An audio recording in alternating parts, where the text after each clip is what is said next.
مليون مرة طبعا لأنه طبعا شاف حاجة تخش على اليوتيوب بالشكل ديت. هيفتح معاك بالشكل ديت، أيوة هتستحسن جديد عن الباب وهتخش على القناة بتاعتك. هيجيلك بالبتاع ديت لو انت أول مرة تعمل. أنا هختار الاسم، هختار اسمنا، هكتب الأوتيزم.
وانا بصراحة مش هرد عليكم عشان منافسة عبدالله انجليزي،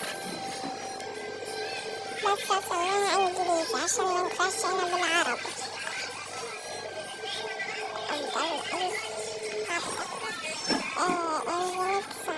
هنكتبها نرجع بعد ما كتبناها بالشكلية دي هندوس خالص كده احنا حفظناها اهي.